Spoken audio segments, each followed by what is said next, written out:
ಮುಖ್ಯ ಪ್ರಶ್ನೆ 10 ಕೆಳಗಿನ ವಿಷಯಕ್ಕೆ 15 ವಾಕ್ಯಗಳಿಗೆ ಕಡಿಮೆ ಇಲ್ಲದಂತೆ ಪ್ರಬಂಧ ಬರೆಯಿರಿ. ಪ್ರಬಂಧ ಅಕ್ಷರ ದಾಸೋಹ ಮತ್ತು ಕ್ಷೀರ ಭಾಗ್ಯಗಳ ಸಾಮಾಜಿಕ ಮಹತ್ವ.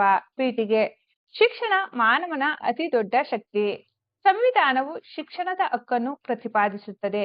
ಯಾವ ಮಗು ಶಿಕ್ಷಣದಿಂದ ವಂಚಿತವಾಗಬಾರದು, ಅವರಿಗೆ ಗುಣಮಟ್ಟದ ಶಿಕ್ಷಣ ನೀಡಿ ದೇಶದ ಉತ್ತಮ ಪ್ರಜೆಯನ್ನಾಗಿ ರೂಪಿಸಬೇಕು ಎಂಬುದು ಸರ್ಕಾರದ ಉದ್ದೇಶವಾಗಿದೆ.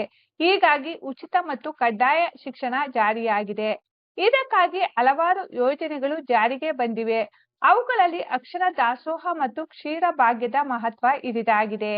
ವಿಷಯ ನಿರೂಪಣೆ. ಅಕ್ಷರ ದಾಸೋಹ 1 ರಿಂದ 10ನೇ ತರಗತಿಯ ಸರ್ಕಾರಿ ಮತ್ತು ಅನುದಾನಿತ ಶಾಲಾ ಮಕ್ಕಳಿಗೆ ಉಚಿತ ಮಧ್ಯಾಹ್ನದ ಬಿಸಿಯೂಟ ನೀಡುವ ಯೋಜನೆಯ ಅಕ್ಷರ ದಾಸೋಹ.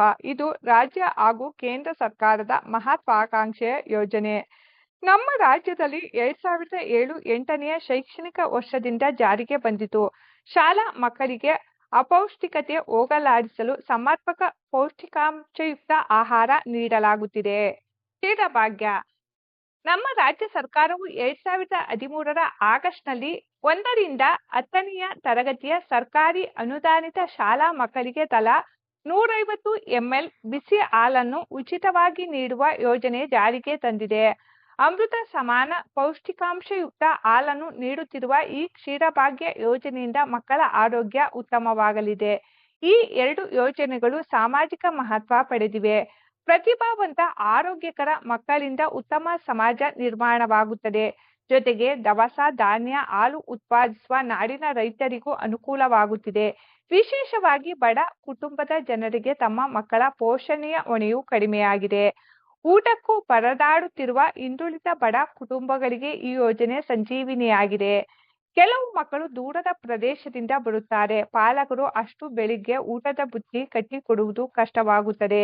ಕೆಲವು ಜಿಲ್ಲೆಗಳಲ್ಲಿ ರಜಾ ಸಮಯದಲ್ಲೂ ಈ ಯೋಜನೆಗಳನ್ನು ಜಾರಿಯಲ್ಲಿಡುವುದರ ಮೂಲಕ ಮತ್ತಷ್ಟು ಅನುಕೂಲತೆ ಮಾಡಿದೆ. ಉಪಸಂಹಾರ. ಅಕ್ಷರ ದಾಸೋಹ ಮತ್ತು ಕ್ಷೀರ ಭಾಗ್ಯಗಳಿಂದ ಮಕ್ಕಳ ಆರೋಗ್ಯ ಉತ್ತಮಗೊಂಡು ಕಲಿಕೆಯೂ ಉತ್ತಮವಾಗುತ್ತದೆ. ಶಾಲಾ ಮಕ್ಕಳ ದಾಖಲಾತಿ ಹೆಚ್ಚಿದೆ. ಶಾಲೆಯಿಂದ ಹೊರಗುಳಿಯುವ ಮಕ್ಕಳ ಪ್ರಮಾಣ ಕಡಿಮೆಯಾಗಿದೆ.